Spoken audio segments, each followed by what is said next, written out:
grab your big book, your pen, your highlighter, and notepad and get ready to hear and apply some of the solution from the Big Book of Alcoholics Anonymous through the experience, strength, and hope of Nikki M. To have a question addressed in a future episode of Noodle It Out with Nikki, please send an email to noodlewithnikki@gmail.com, and Nikki is spelled with 2 Ks. To get a more interactive experience with Nikki as she noodles out life and recovery questions using the Big Book of Alcoholics Anonymous, you can get a link to her weekly Noodle It Out with Nikki meeting held live on Zoom every Monday morning at 9 o'clock Eastern Time. The information to that meeting is in the show notes of this podcast.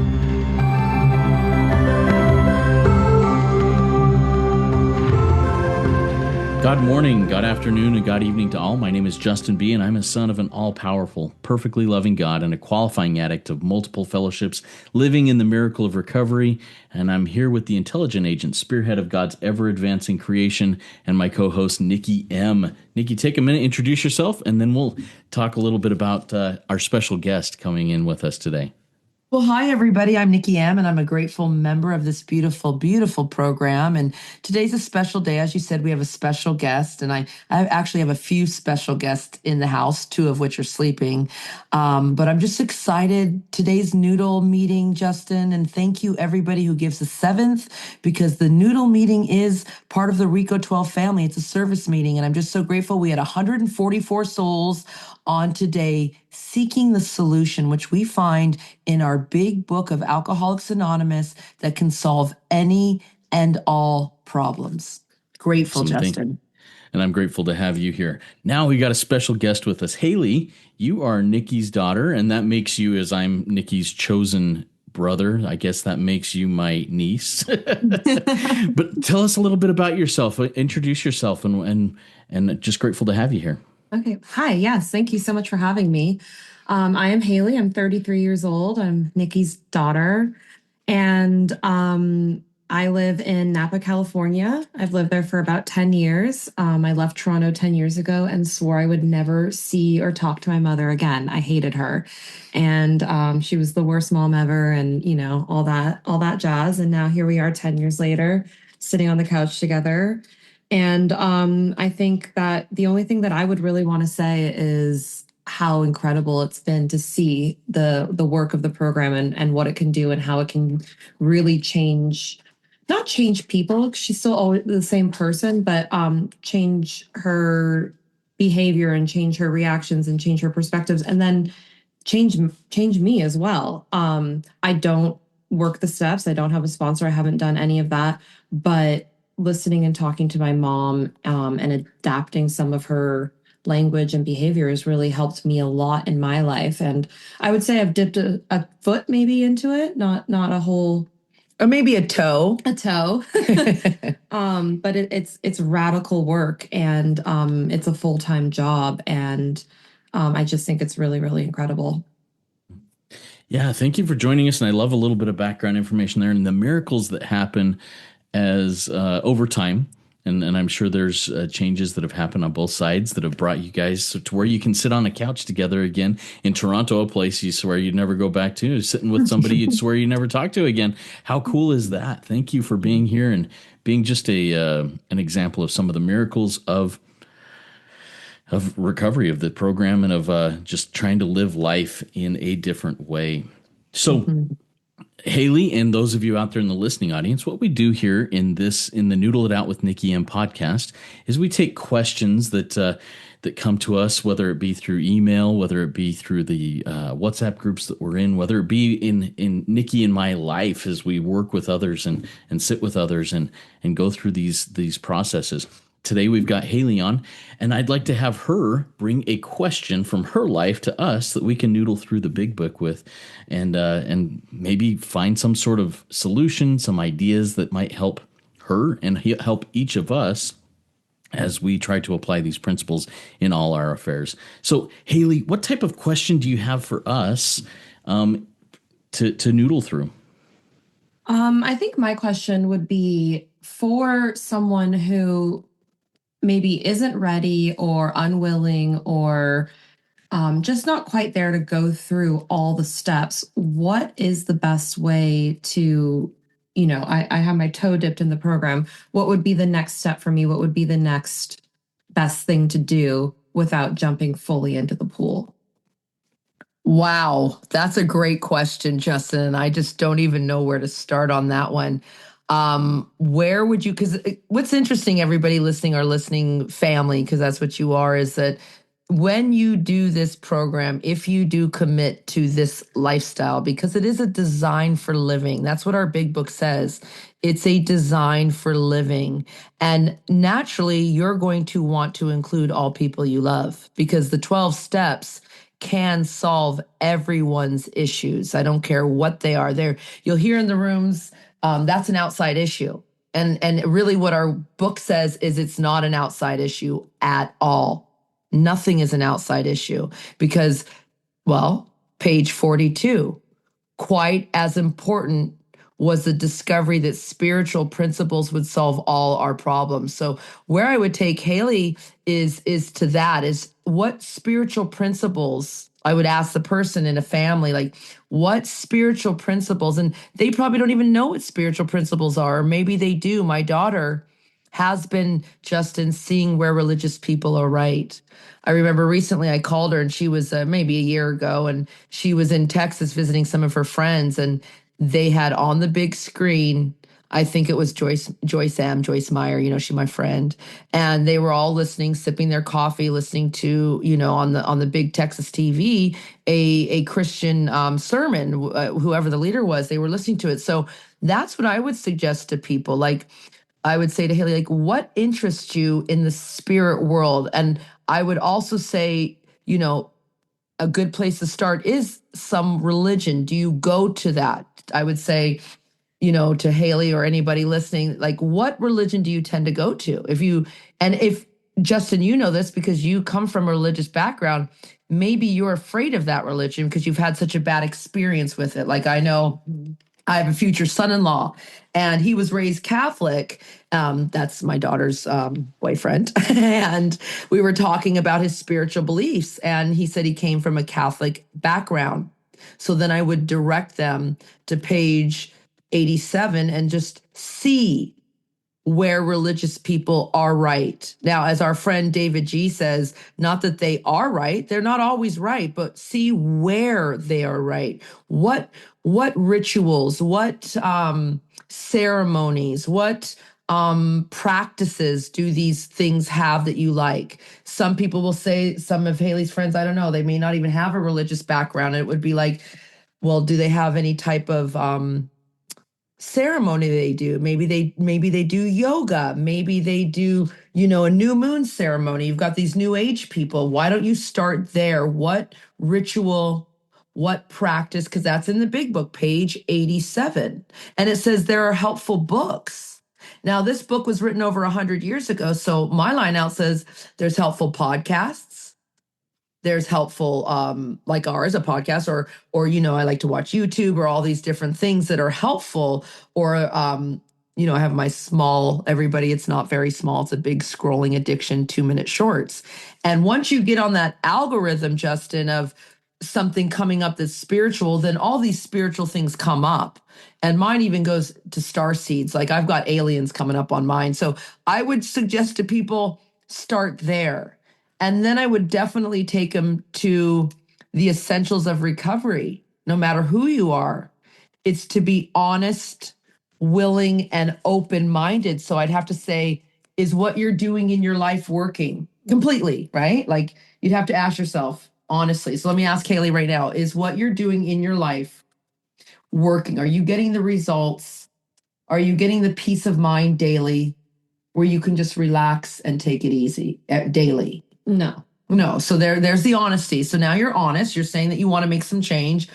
Would you be open-minded to conceptions and belief systems that you're not used to? Could you keep an open mind and really go, I don't know anything, even though I'm, these young kids, Justin, you're a dad. I mean, they know everything and we know nothing. And now at this age, I'm like, I know nothing. And so could you keep an open mind, Hailey, and say that you really are willing to be open-minded, that you don't know anything? Yes. Yeah. Yeah. See, those are, and then, so we did open-minded, Did we do honesty? And then I guess willingness. Are you willing? Mm-hmm. That's the tough one. Yeah, because she said, maybe I'm not willing to do it. Justin, come through. Yeah, that is the tough one, that willingness, and that's good. And I love how we've got this. So, Nikki, you started off saying, hey, first I would ask them, what are some spiritual principles that you aspire to that maybe you're finding trouble connecting with? So, Hailey, are there any spiritual principles in your life that you would like to connect with better, but you're struggling with? There's a block there for whatever reason. Is there something like that in your life going on? I think that the biggest block for me is action. My addiction is laziness. And so taking the actual action, I'd love to go to church. I'd love to be more mindful of what I'm ingesting in terms of, scrolling on the phone, what I'm looking at, what are my steps that I take to get my head in the right place every day and be with God. And taking those actions is where I find that I struggle the most. Yeah. Do you find that the block at the base of that is, you say I'm lazy. Is it boredom? Is it fear? Is it you're lonely? Is it you're tired? What do you think it is that feeds that? Well, I don't want to do anything except scroll, or I don't want to do anything except laze around and whatever it is. It's looking for that dopamine hit, that dopamine rush, that funny video that's gonna, make me laugh and distract me from the job I hate or the person I can't stand today or whatever it is that I need to distract. It's distraction. Yeah, distraction from resentment, from maybe fear, maybe, whatever that may be. I totally get it. I'm very similar. Nikki, talk to us about your experience with that and what I like to do is share a little bit about what I do in these instances, or what I try to do when I'm willing. And that's pause and say, okay, what is the next right thing I can do? Am I feeling resentment? Is there fear? Is there dishonesty here? What is blocking me at this point that makes me want to numb out by finding the next, funny short that's there? What is it? And then I ask God, my higher power, whoever that may be, however that may appear to me, to remove it. And then I turn my thoughts to being helpful to somebody else. And that's on page 84, I believe, is where that's found in the big book. But Nikki, talk to us a little bit about your experience with this. Well, I heard a key word, what Hailey said, and lazy. So if you're lazy, the opposite of lazy is being disciplined. And discipline is not easy. We are a world addicted to chaos. We are a world addicted to comfort. So, everything has to be comfortable. I need to feel good. And then I would also say this is a big book of excuses because, Hailey did introduce herself. She's 33 years old and I'm 52 and I want to be a young grandma. And so, if we want the baby, and I know I'm always borrowing Justin's grandbabies. He's got more than me, and I'm always like, okay, fake grandma over here, but we'll get one day because God's good, God's great. And so I would have to say, what are you doing to be disciplined? Because you're not self-sacrificing. And remember, Hailey's born into the family disease of alcoholism. So her addict mind, her addicted mind is her only normal one. So in some cases, and I've done this with my son, which is her brother, one day he came home and he was upset at the teacher. The teacher had given him an F or whatever in the class. So I said, let's do an inventory. Okay. So I would say to Hailey, column 1, or I said to my son, column 1, you're mad at your teacher. Why are you mad at your teacher? Column 2. This is all in the book. This is all the inventory that we do daily. Well, I'm mad because he failed me. I'm mad because you're mad at me because I'm not doing. Okay, what does this affect? Column 3, it affects your self-esteem. It affects your security, your ambitions. It eventually will affect your pocketbook because you can't even pass class. And it's affecting your relationships because your mom is pissed. Now, then I took my son right to the inventory. Where did you show up? Where are you at fault? And I said to him, I showed him, you're arrogant. You think you know better than your mom and your teacher. You're just he was in 5th grade at the time or something like that. You're rude. You knew your only job is to do your homework. You're dishonest. You're being selfish.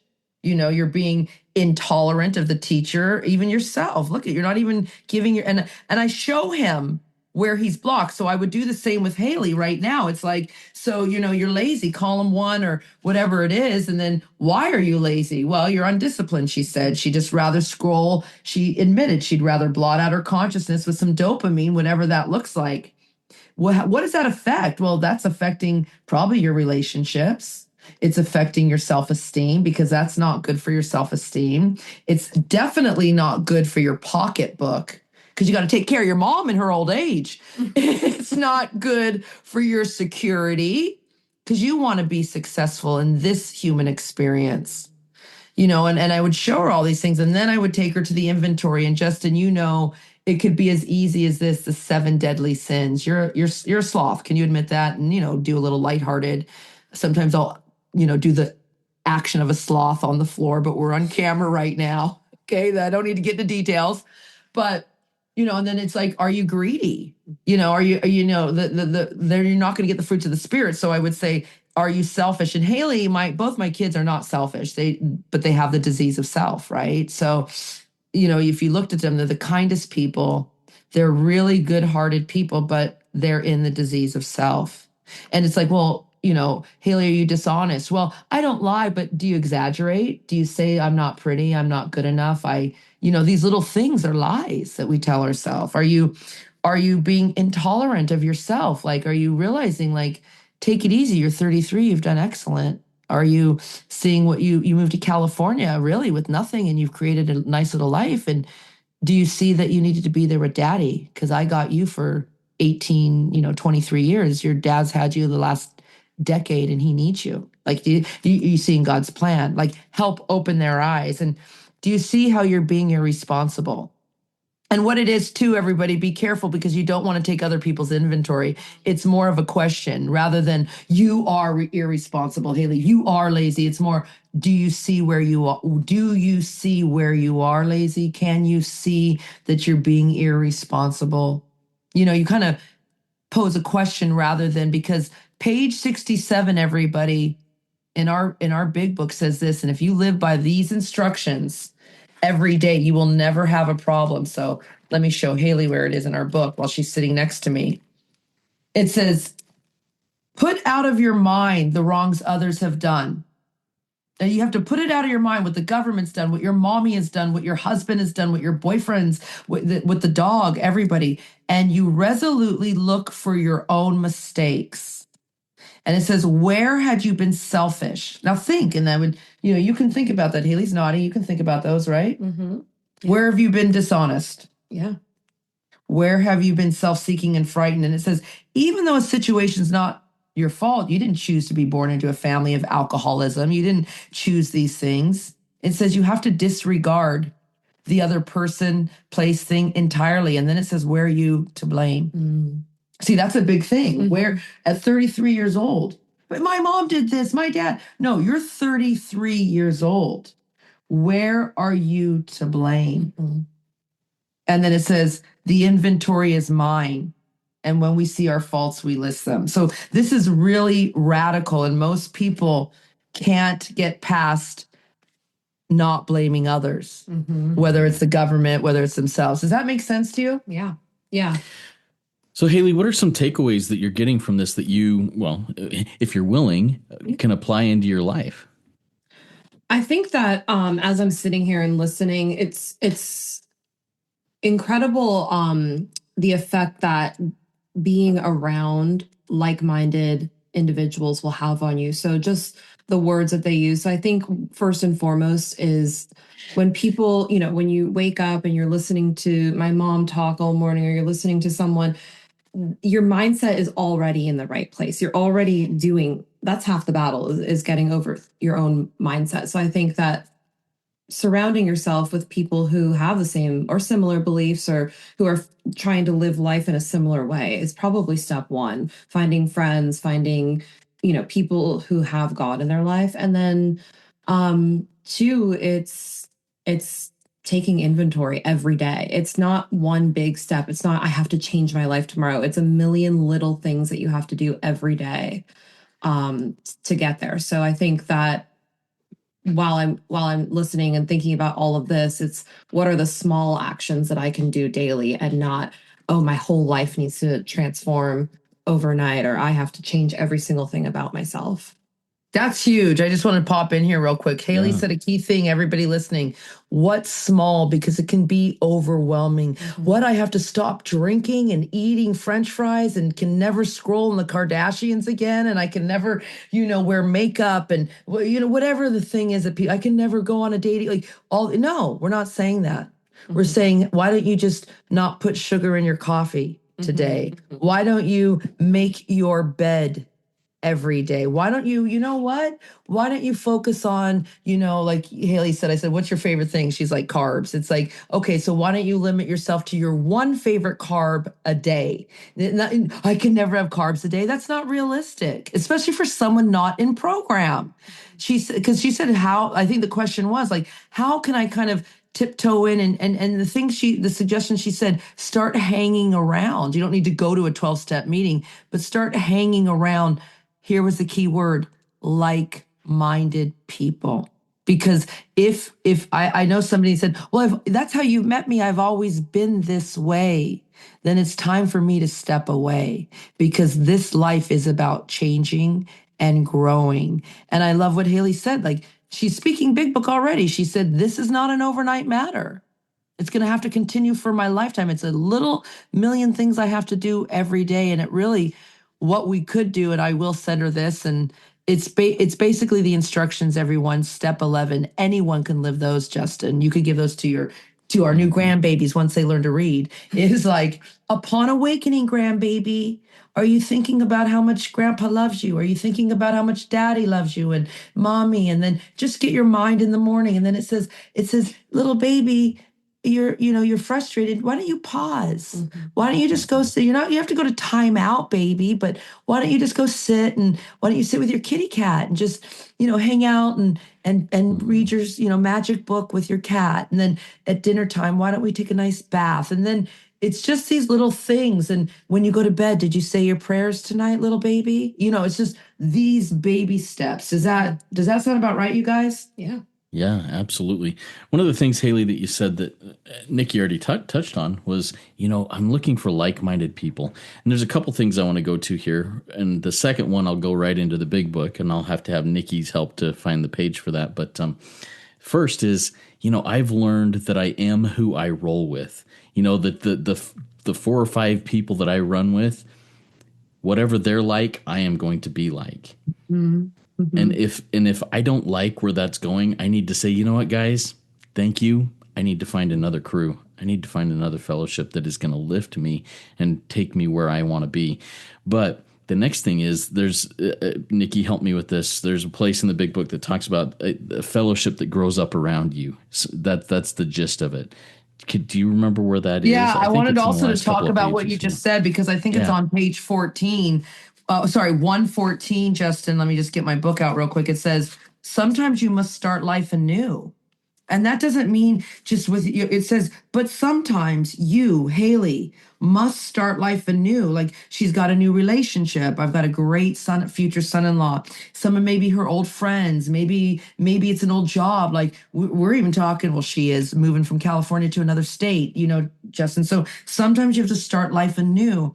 And then the fellowship that grows up about you, I think that's on page 152.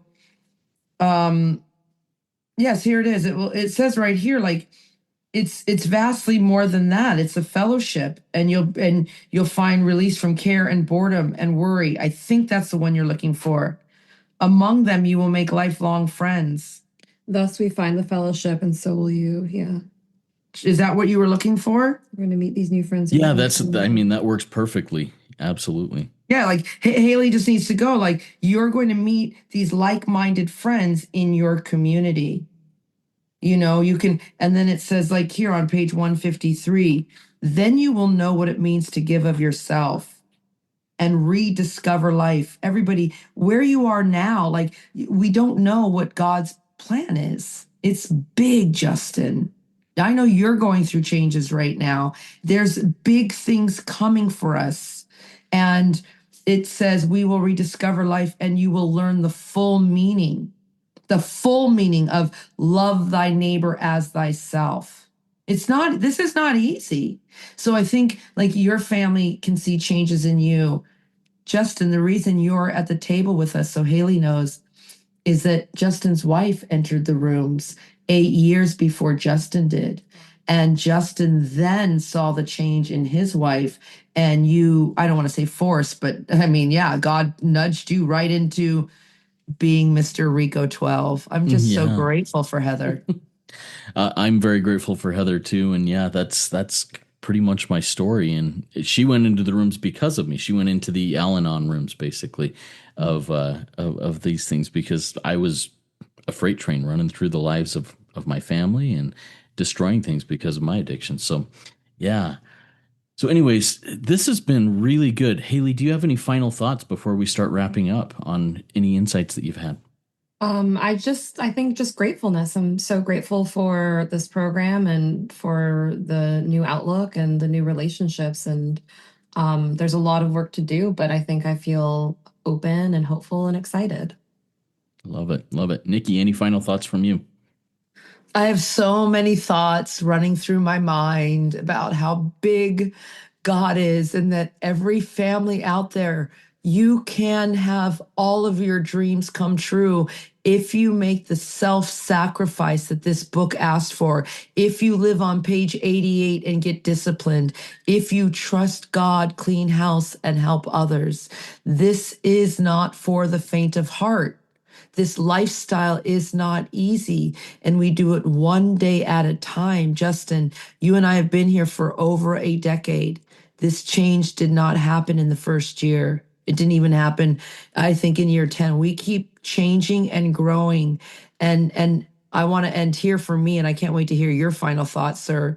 But it does say on page 164, God will constantly disclose more, meaning more will be revealed. If you think you are where you're at, if you think this is it, oh no, there is so much more to come. It just keeps getting better and better. As I sit here looking at your face, Justin, and my daughter beside me, nothing is missing in this moment. I am so grateful. I love this. And Nikki, I'm so grateful for you. Hailey, thank you so much for being willing to do this experiment and do this with us. You're amazing. You have a bright future. Jump in, dip your toe, put your foot in, go knee deep, and then dive in with everything you got. The miracles happen, and not only will not only will your life change, but the life of those who are around you will change because of your example. And we see that happening every day with Nikki, with me, with those people that we work with. It's a beautiful thing. Thank you for joining with us. Everybody out there who is in a similar situation or has been in a similar situation as Hailey, thinking, what's the next step? What do I need to do? Jump in, one day at a time, one moment at a time, and God will constantly disclose more to you and to us. And just remember that as we put in this effort, God magnifies us, makes us more than we can be, does for us that which we cannot do for ourselves, because we are worth it, and you are worth it too. Thank you.